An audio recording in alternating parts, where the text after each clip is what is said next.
Hey guys, welcome back to the channel. Yep, it's a beautiful day as you can see, and we're gonna do some plowing. And Christian's got his mare out, we got Dan and Duke out, but I believe we're just gonna plow with the mare today. We hadn't plowed with her in a few days. We did get that field the other day already finished, and now we're in a new field, so come along with us today. This is my son right here, Christian. This is his horse.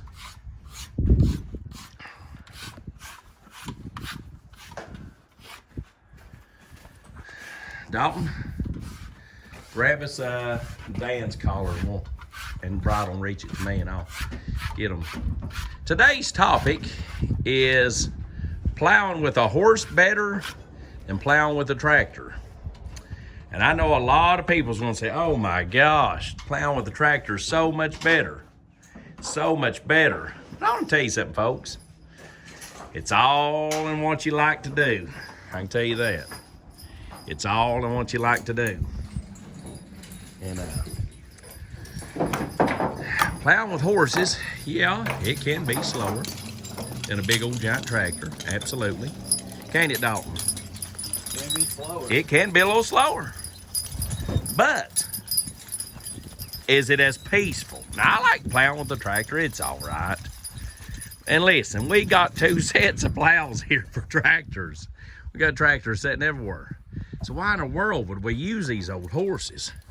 Can't say it's because they're cheaper. Can't say it's because they're cheaper. Hold this, Dalton, and I'll want to see. You just get it where you can hold it there. These fellas right here has been eating nothing but alfalfa hay and the best of feed. We've been putting a lot of weight on them. Look at that. That collar getting tight. That's what you like, ain't they? That looks actually almost weird. That's almost too tight, man. Show us how much room we got right now. Well, when it's pulled back on its shoulders, you can barely get two fingers between it and his neck. We're gonna have to go get new collars, but them are 30s. 30s. So shows we're putting weight on them, guys. That's what you got to do. Sometimes you got to get bigger collars. We're putting weight on them and still using them every day. But we are feeding them that Western alfalfa. We're feeding them all the grain that they want. And it's getting ready to be springtime, and they'll get to eat whatever they want to out in the field too. Which is not just Dan getting bigger. I know our last video, Dan was in it. Duke was in it. And he was not getting as fat as Dan was, as fast as what he was, because we was working Dan a lot and feeding him a lot. And we didn't realize that Duke was, lagging behind a little bit on his feed. But as we can see today, Duke's neck has grown significantly over the week. Well, I'll show you something here, Dave. Come right up here in front of this chest. And let's show him that chest, yeah. He's a little bit penciled up right now where he's standing on this hill. Walk right around here, Dave. I'm going to. Just put him in the flat so it looks right. Back. Let me get him ready. Whoa now. Whoa. Look at that, guys. Chest. Look at that. You thought a little bit. That's what alfalfa does to your horses. Look at that. He's move out of the way, Dad. I'll show him how to do it. 14 inches. Put your arm like this right here. Now here, let me show him. Ready? Hold this. Whoop. Ready? Right there. That's how big he is. He's body width. He's body width. Here, Dave. He's at least he's a good. Even between your legs, I can actually get completely between them if he'd stand actually straight. Here real quick. And we'll show them about. Just want to show them how big Duke actually is looking these days. Some people don't realize how hard it is to harness these big horses, Dave. But you know what they don't realize anymore? How hard it is to keep weight on these big horses. Come on over here, Dave. He is looking much better. You'll be able to see the alfalfa progress. As you guys can see, this horse is quite a bit fatter. And now we use these horses almost every day.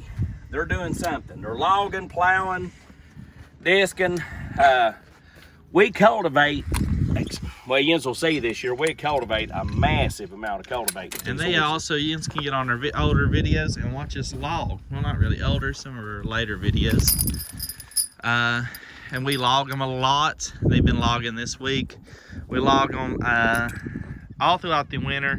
Any day it's cold, we're logging. Any day it's warm, we're farming with them. And it is awful hard to keep weight on them. But Dad has been actually having a different regiment. We give them a lot of oil too in their diet. Which you need to do another feeding video actually, Dad. Yeah, probably do. If we wanted to, we could walk them through just a little bit and show them kind of what we've been feeding them. Because this type of new weight, I don't think we've ever seen on Dan here before. And as you guys can see, you can still see muscle popping out. Even though they are gaining a lot of weight, they are still extremely muscular. Oh, they're hard as concrete. They're not fat. But that alfalfa builds, it's got a lot of protein stuff in it, and it is actually building muscle extremely quick. Especially on their neck. And what's also weird is Duke has always been a wide horse in the front end. But look how wide Dan's chest is getting lately.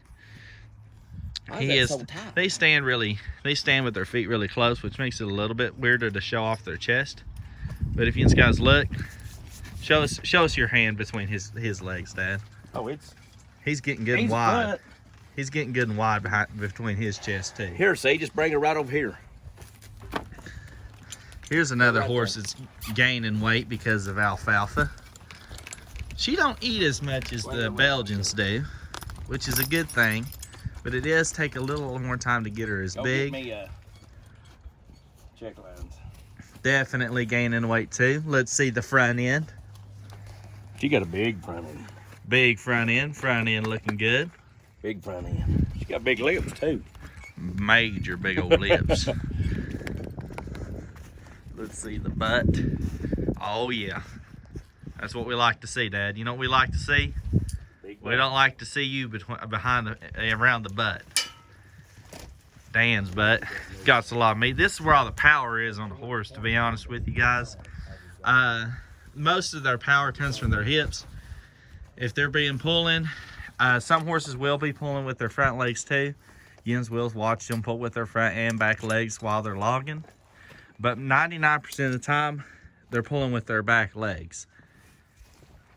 So that if there's a lot of meat back here, there's a lot more muscle back here, which means they're a lot stronger. Duke's looking good too. Like I said though, guys, he's got to do a little bit of catching up. They're bulking up, Dad. Dalton, let's take them down there and we're gonna hook to the plow. I made a couple swipes the other day. Get that check line. While you're walking them that way, Dad, I'm actually gonna walk them by this alfalfa.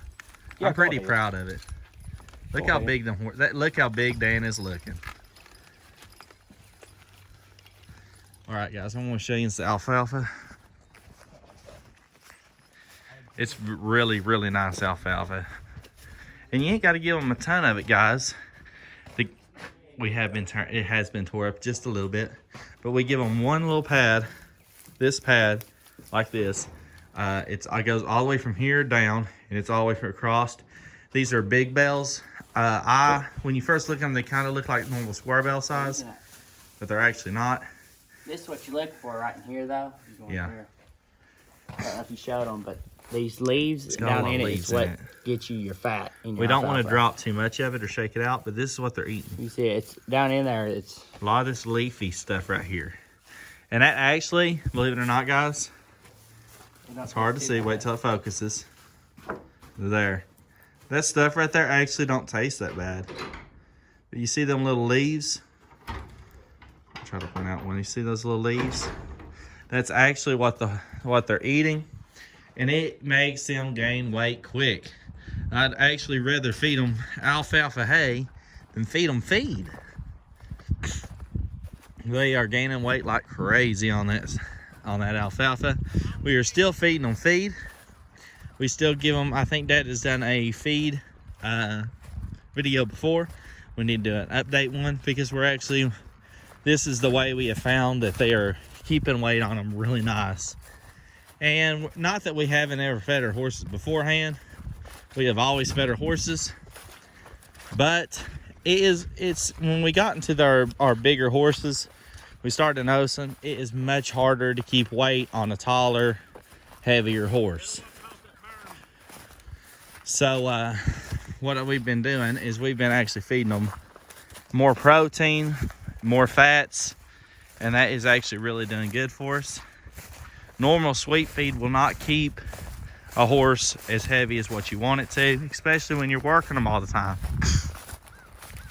And if you guys are questioning whether you should start feeding your draft horse, or even if you're wanting to feed your thinner riding horses, anything that you're wanting to keep weight on, buy you guys some alfalfa. It is expensive per bale, but each bale lasts a really, really long time. You just got to make sure your horse ain't wasting none of it. We built troughs in our stalls. Well, I guess you call it a manger, but we made it more like a trough way because we didn't want it to lose any of the little leaves.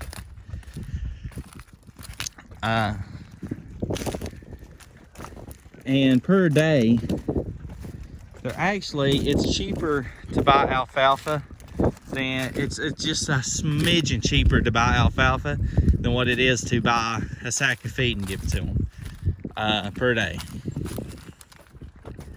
We usually have to feed. Hey Dad, how much is it you feed the Belgians per day in feed? In feed, when I'm working them, we give them, they eat a half a sack a piece. Yeah. Every day.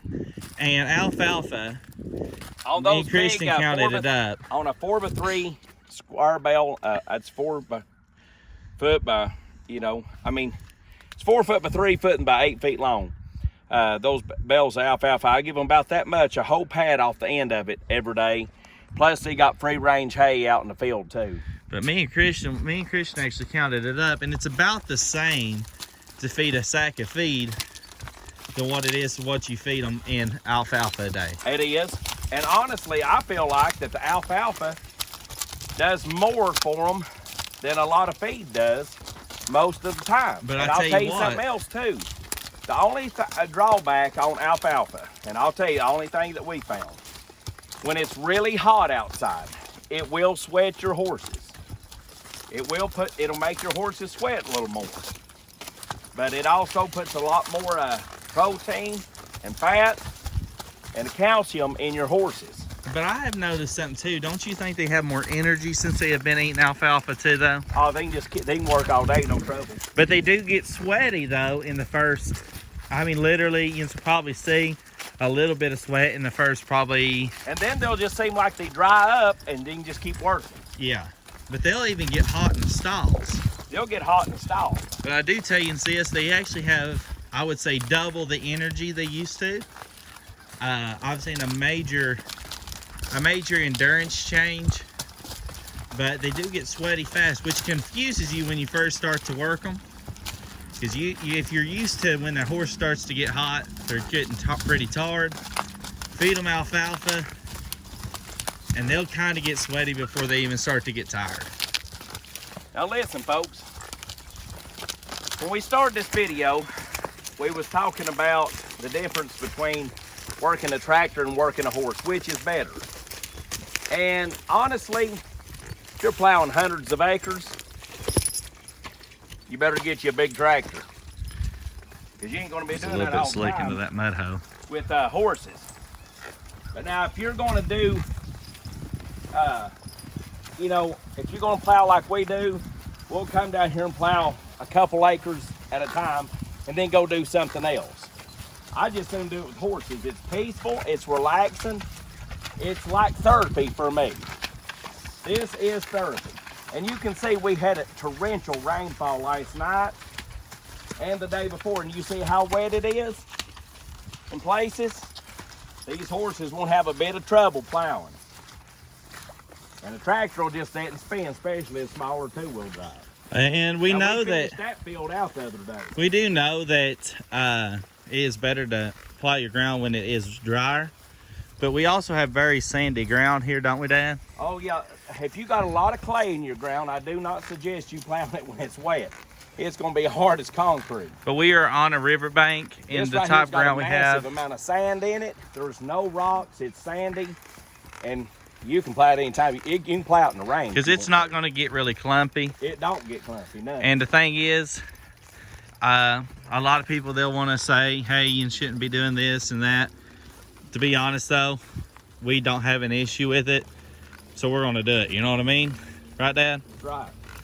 Now, I would say, if we were gonna be putting it up against that tractor right there, which one's gonna outpull which, Dad? The tractor or the horses? I can outpull that tractor with these. I would say we could, because ain't no way that tractor is gonna keep enough grip to outpull with these two pairs of horses, this pair of horses. No, we've actually hooked the tractor to logs and hooked the horses to logs. This is what we was actually doing with it.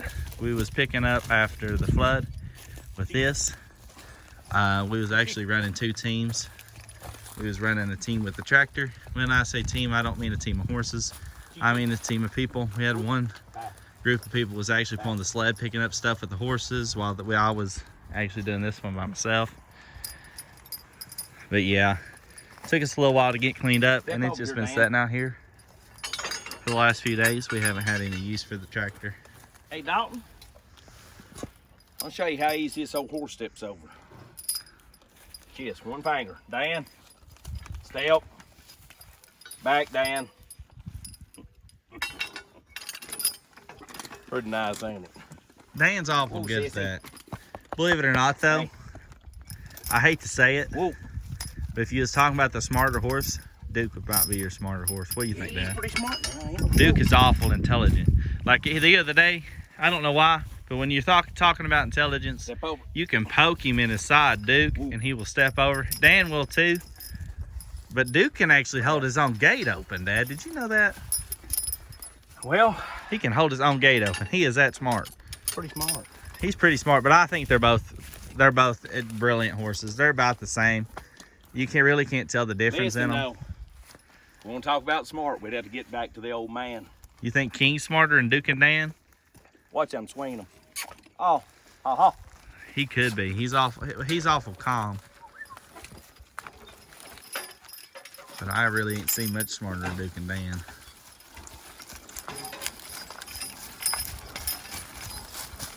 Whoop.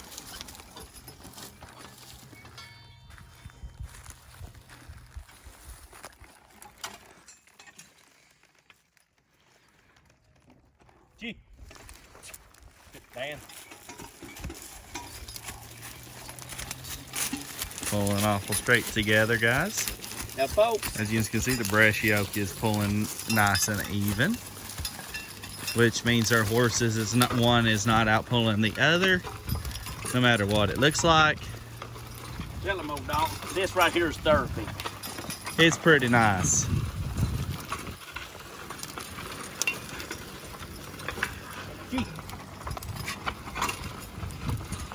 We are going to have to wait until it gets a little bit deeper.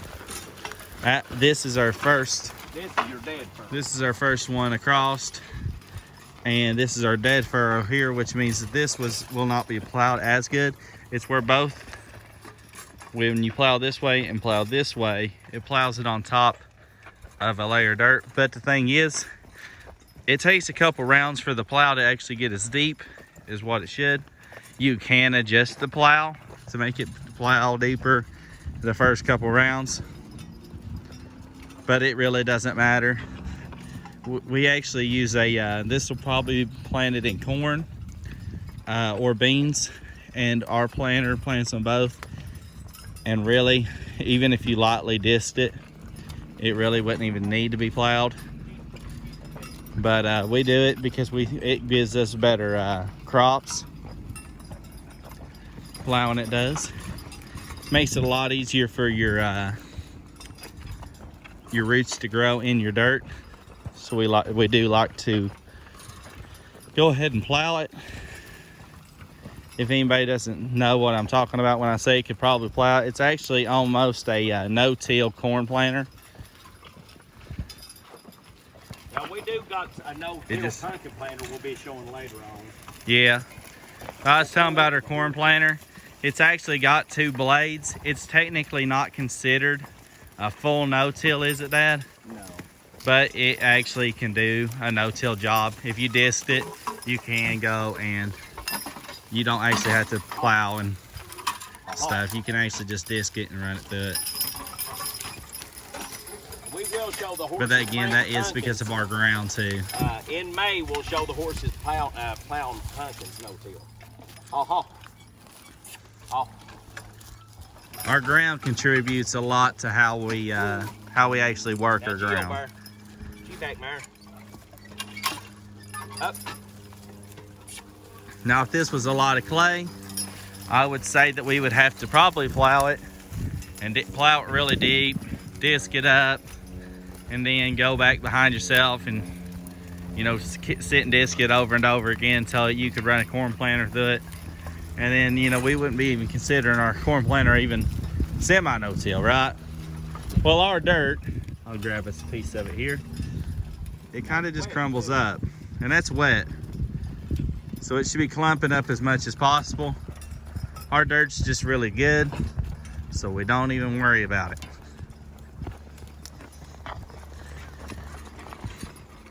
Now, we did last year take our horses to a different piece of ground where it was a little more clay.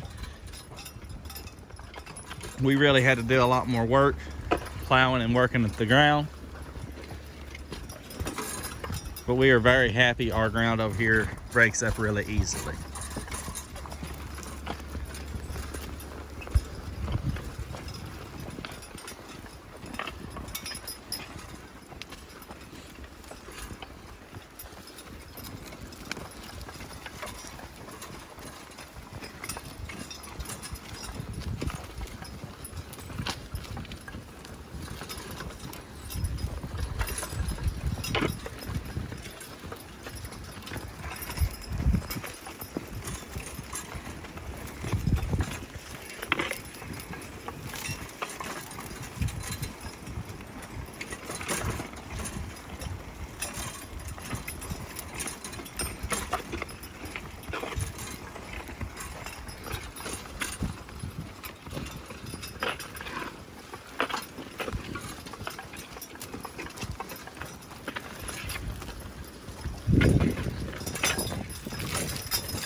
Cut that out.